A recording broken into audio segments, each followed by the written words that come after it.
So it is measurement and motion, and in this video we will talk about different types of motion.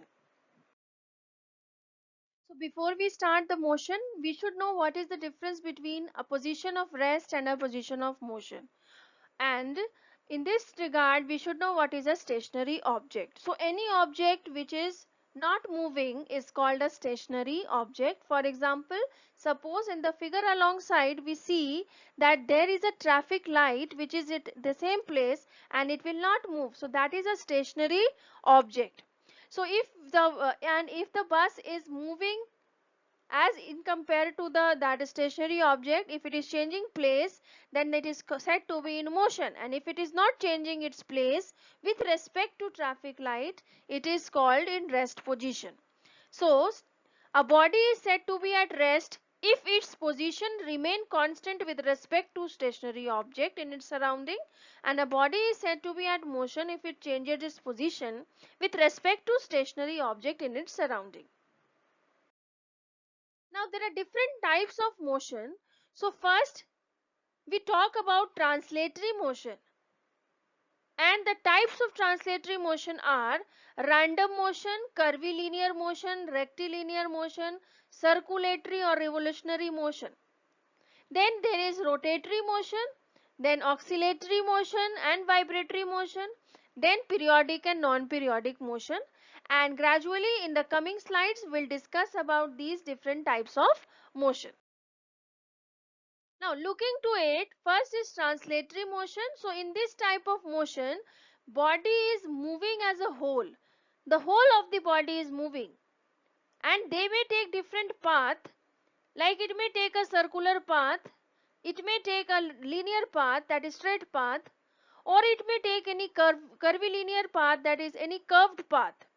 So but in any case they are moving as a whole. The body is moving as a whole.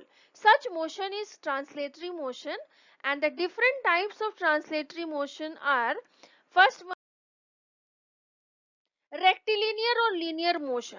As you can see in the figure alongside, there is a position A and position B. So anything which is moving in this straight line as it is shown from A to B, this motion is called rectilinear motion. So moving in a straight line path is called rectilinear. Now coming to the next type of translatory motion, that is curvilinear motion. As you can see in the diagram alongside, there is a curved path, road, where you can see vehicles are moving, and this path is in curved way. As you can see, this path AB is curved. So anything which is in motion and it is moving in a curved path, it is said to be a curvilinear motion. For example, this ball which is going for a basket, this is also moving in a curved path, and so it is called curvilinear motion. Circular motion. So anything which is moving in a circular path is called a circular motion. For example, you can see in this figure, this ball is moving in a circular path, and in every instant the distance of the ball and the center of the circle always remains the same.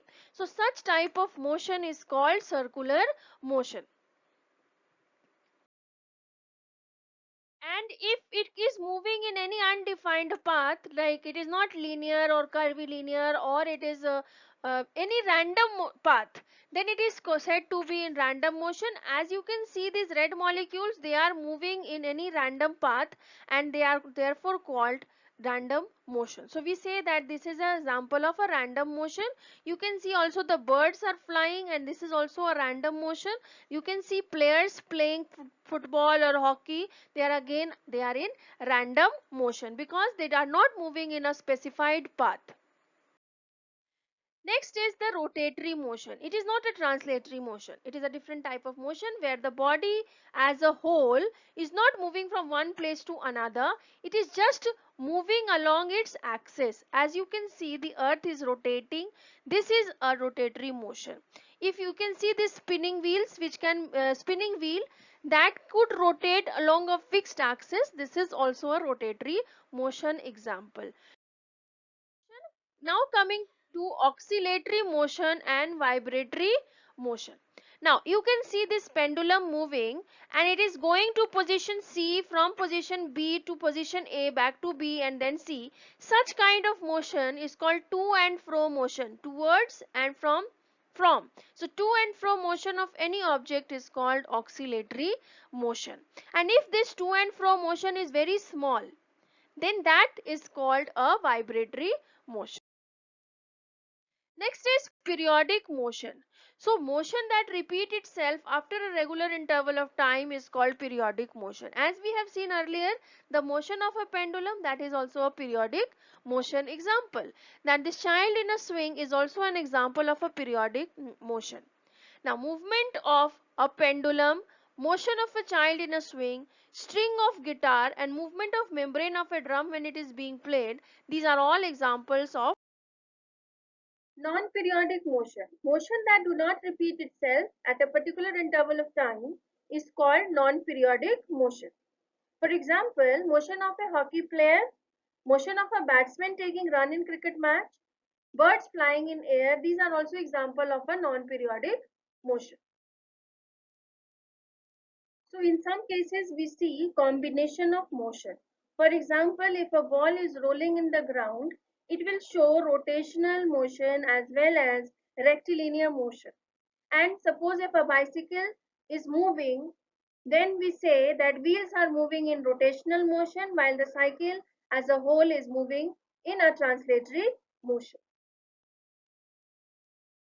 So the learning outcome from this video is, children, you should be able to differentiate between rest and motion after going through this video, and also you should be able to define various types of motion along with their examples, and you should be able to identify the type of motion an object is showing if given as a question. So that is all in this video. Thank you for watching it.